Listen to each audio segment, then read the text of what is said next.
Anime girls. They can come in all shapes, sizes, and types. From the, yes senpai, is there anything else I can do for you? To the, I will take the life of anyone who even smiles at you.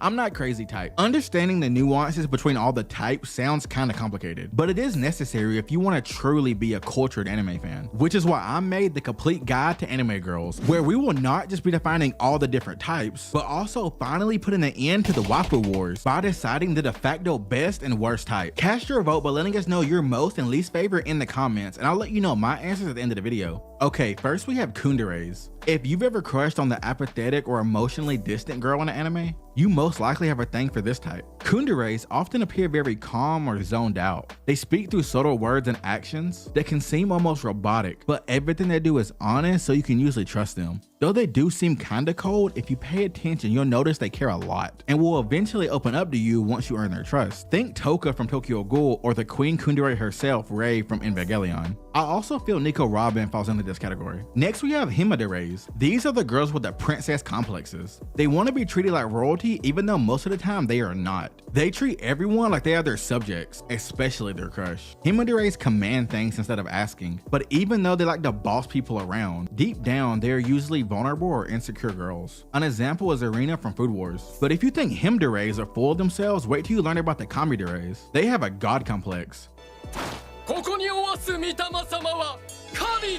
and are always wanting to be the center of attention, literally expecting to be worshipped. Sometimes they actually are goddesses, which can make things worse because they actually have the power to make you obey, or you might get smited or whatever. Mio from MM is a typical Kamidere. Next we have the Tsunderes. It's not like I like you or anything. Have a nice day, Baka. One of the most popular types of anime girls. Yes, they are mean and annoying, but the thing about them is, throughout the series, the more they learn to trust their crush, the more you get to see they are actually quite warm and soft on the inside. They are just terrible at expressing their true feelings, so they act tough to protect themselves from getting hurt. Basically, they might roast you hard, but they will love you harder. One of the reasons why I like a good tsundere in my anime is because their roller coaster of a personality creates comedic gold. Comedy gold.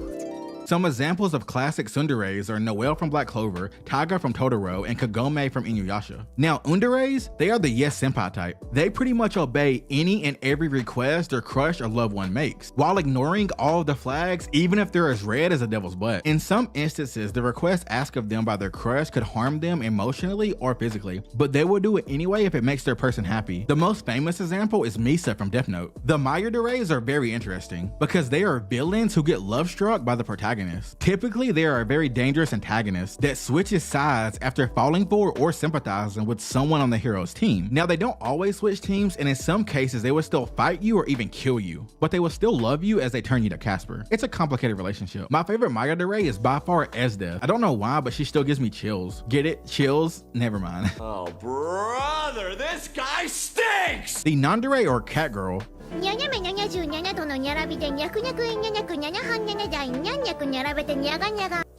are cute anime girls that look and or act like a cat by copying their mannerisms. They're copycats. Okay, I'll stop. This type has grown in popularity over the years, but they do have some competition. The Inaderes. They are the puppy girls who act like your little pet, and they tend to say one in a lot of their sentences. Now let's talk about the Danderes. They are the shy, quiet, and or timid type, who often are very sweet and soft-spoken, but they are so antisocial they can sometimes be mistaken as rude or emotionless, except to their closest friends who get to know the real them. I like them because they kind of just mind their own business and don't get into too much drama. And when they actually work up the nerve to communicate with their crush, it usually goes well since they are often great people, like with Hinata from Naruto. Deres are just your typical anime girl, but that's not a bad thing. They often get love struck, are super sweet, and very energetic. They're one of the few anime girls that will openly express their affection for their love interest in a healthy way. But there is also the Megadere, who are just more extreme cases of the Dere. They're straight up fangirls of their crush. Okay, here it is, the Yandere segment. One of the most notorious of all the Deres, but please keep watching after since I wasn't greedy and I didn't save her for last. Yanderes are like the opposite of the Sour Patch Kid candy. Instead of sour on the outside and sweet on the inside, they are sweet and nice on the outside, at least at first, because the more you get to know them, the more murdery and kidnappy they get. She will literally not allow anyone in your life who she sees as romantic competition. They live in this constant state of mental fluctuation of being a love-struck sweetheart to displaying extreme psychotic and often violent levels of devotion to their crush. Don't get me wrong, I get the yandere's appeal, and they are definitely fun to watch. But I think a lot of people who think they want a real life yandere might regret it when she eliminates one of your female family members who say they love you, or that one Starbucks barista who always makes your drink just right because she asked for your phone number at the register just so you can get your loyalty points. Yamagashi from JoJo and Toga from My Hero Academia are both yandere, but the most infamous is the yandere queen Yuno from Future Diaries, aka Mirai Nikki. Now let's talk about one of the most underrated types, the Mega Nico, the glasses waifu. They are often sweet and shy. Sometimes they are depicted as bookworms, or just someone who really nerds out about whatever their hobby is. Like if you ever asked Tashigi about a rare sword, you'd probably be there all night hearing about where it was from, where the metal was made, the complete history of the sword master who made it, which I honestly think is dope because I like anyone who is passionate about the things they like. I'm not ashamed of my interest, and neither should you be. Being too cool for things is overrated. The idol singer is more of a trope than a type, but it has become more mainstream in recent years. The anime girl who lives a double life. She's not always an idol, but is always the student by day, celebrity by night type. They really be on their Hannah Montana vibes. A Bakadere is the ditzy, simple-minded type. They're always so sweet, and they really do mean well, but they are kind of just dumb when it comes to expressing themselves, which often leads to mishaps with their words or actions. I always find myself rooting for the Bakadere. The most iconic one by far is Usagi from Sailor Moon. Now, don't get the Bakadere confused with the Bokadere. They are both the shy type, but this one will lash out to hide it. They don't mean to punch their crush in the face, it just kind of happens. Moeko, or the Moe type, are usually the small and soft-spoken girl who tries really hard to get recognized by their peers or crushes. Their pureness makes people innately try to protect them. They often act like a child, whether it's intentional or not, doing things like throwing tantrums whenever they get rejected, which does tend to happen to them a lot because they are looked at like the younger sister by the protagonist, which in some anime might add to the appeal,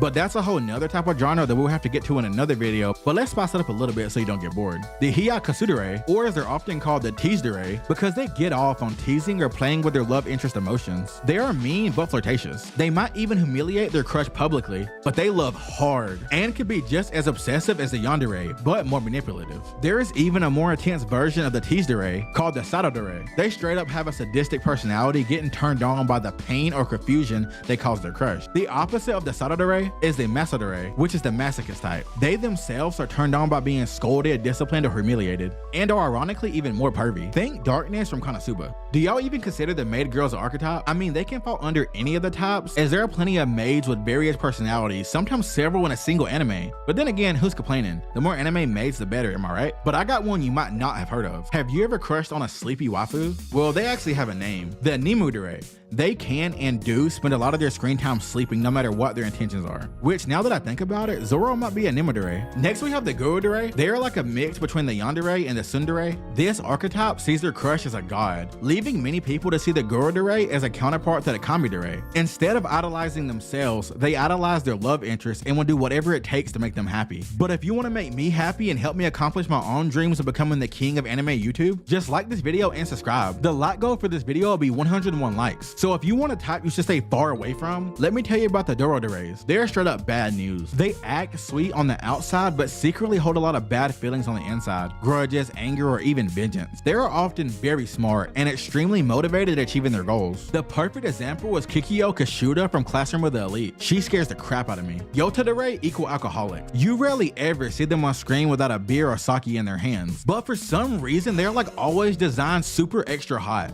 It's gotta be a conspiracy. Vanessa from Black Clover, Kana from Fairy Tail, Rengoku from Bleach, or Masada from Evangelion? Woo! Okay, I'll stop, but I don't think I'm tripping. The mangaka are definitely doing this on purpose. I think I like them because they are and or seem a little more mature than the typical anime girl. And though they are wild at times, when the time calls for it, they can be really responsible. The next kind of girl is the Tsundere. They are very easy to spot because they are always like very sad all the time and extremely unmotivated. But the thing about them is that their depression isn't really caused by anything like a tragic event or condition. It's just who they are, and there's nothing wrong with that. When their sadness is caused by a traumatic backstory, they are called the Utsuderes. And whenever the girl was really sick, they are called the Byokaderes. Byokaderes are defined as a very sweet and kind anime girl that suffers from a physical disease, usually a fatal one. I know I'm referencing One Piece a lot, but the first one that comes to mind is Usopp's crush Kaya, but there are plenty of examples. And last, but definitely not least, the Kitakadere, or as they're often called, the Thugdere. Basically, they bully or mistreat treat their crush. Sometimes physically, sometimes emotionally, but usually both. But it's all in an attempt to hide their true feelings. And more often than not, we and their crush can see through the tough girl act. Deep down, they really care so much. And if the time comes, they will risk their own lives to save their crush. In a, hey, I'm the only one who can bully him kind of way. I hate to say it and I don't know why, but I've crushed on a few Deres in my lifetime. Not sure what that says about me, and I probably have to talk to a therapist about it one day. But till this day, I have a sweet spot for Revi from Black Lagoon. But outliers like Revi aside, if I had to pick one type I would most like to date in real life, it would have to be a diet Tsundere or a Mega Nico. I say diet because I like someone who I can play fight with and stuff, but I don't want someone who's like full on beat me with a broomstick mean and is always saying how she doesn't even really like me. And Mega Nikos are cool because they are just really chill for the most part, but their personalities come alive whenever they're talking about one of their favorite things, which is really cute. And my least favorite, honestly, is the Deres because I hate not knowing someone's true intentions and always wondering if I can even really trust them sounds exhausting. Okay, now it's your turn.